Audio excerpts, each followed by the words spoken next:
Hello guys, welcome to our channel.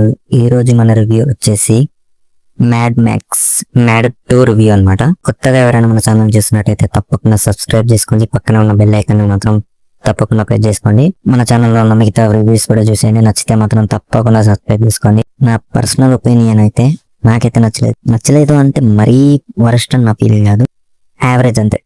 ఎందుకు average కూడా చెప్తాను, డీటెయిల్ గా వినండి. ఓపెనింగ్ లోనే జైల్ సీన్ ఉంటది, కొంచెం ఇంట్రెస్టింగ్ గా ఏదో స్టోరీ ఉంటది, ఫ్లాష్ బ్యాక్ లో ఏదో ఇంట్రెస్టింగ్ గా ఉంటదని మనకు ఒక ఇంట్రెస్ట్ క్రియేట్ అవుతుంది ఫస్ట్ సీన్ లోనే. తర్వాత అలా స్టోరీలోకి వెళ్ళిపోతాం.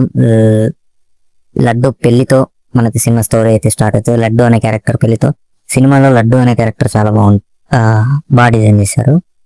లడ్డు అనే క్యారెక్టర్ ఇంకా వాళ్ళ నాన్న క్యారెక్టర్ బాగుంటది సినిమాలో, అంతా ఓకే. కానీ కామెడీ మాత్రం చాలా ఫోర్స్ఫుల్ గా అనిపిస్తుంది. ఏదో అంటే న్యాచురల్ గా రాకుండా వాళ్ళు అంతంగా నవ్వించాలని ట్రై చేసినట్టుంటాయి డైలాగులు కానీ అవన్నీ. కానీ మనం ఎక్కడో చాలా సార్లు విన్న పంచులు కానీ చాలా ఫోర్స్ఫుల్ గా అనిపిస్తుంది కామెడీ మాత్రం.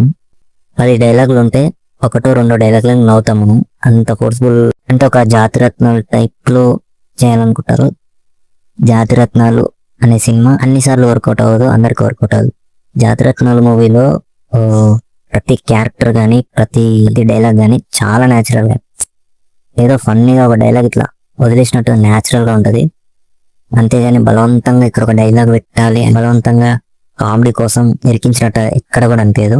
అది అన్నిసార్లు వర్కౌట్ అవ్వదు, అందరికి వర్కౌట్ అవ్వదు. సినిమాలో కామెడీ మాత్రం చాలా అంటే చాలా ఫోర్స్ఫుల్ గా ఉంటది. కొన్ని డైలాగులు అయితే నాకు క్రింజ్ ప్రో మ్యాక్స్ అనిపిస్తాయి, ఇప్పుడు నవ్వాలా అన్నట్టుగా అనిపిస్తాయి. ఎంటర్టైన్మెంట్ పరంగా పర్లేదు, బాగానే ఉంది. కానీ కామెడీ ఫన్నీ డైలాగ్స్ అనేవి న్యాచురల్ గా వస్తే రాయాలి, కానీ అనవసరంగా ఏదో నవ్వుకోవడానికి రాసి అది క్రింజ్ అనిపిస్తుంది. ఇక సునీల్ గారి క్యారెక్టర్ కూడా అంత ఇంపాక్ట్ అయితే అనిపించదు.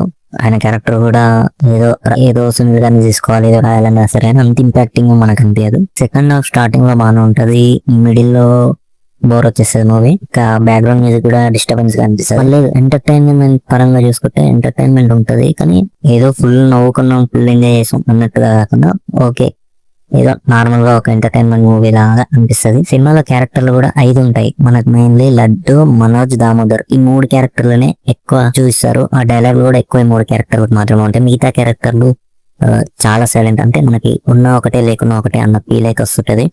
అంటే అప్పుడప్పుడు ఏదో ఒక డైలాగ్ ఇస్తుంటారు, వాళ్ళకి అంత ఇంపార్టెంట్ అయితే ఇవ్వలేదు. సరే, ఓవరాల్ గా మూవీ ఎలా ఉందంటే ఇది యావరేజ్ అనే చెప్తాను. ఒక్కసారి అయితే చూడొచ్చు, అంతకు మించి చూడలేం. ఇది నా ఒపీనియన్. మీకేమనిపించిందో కింద కామెంట్ సెక్షన్ లో కామెంట్ చేయండి.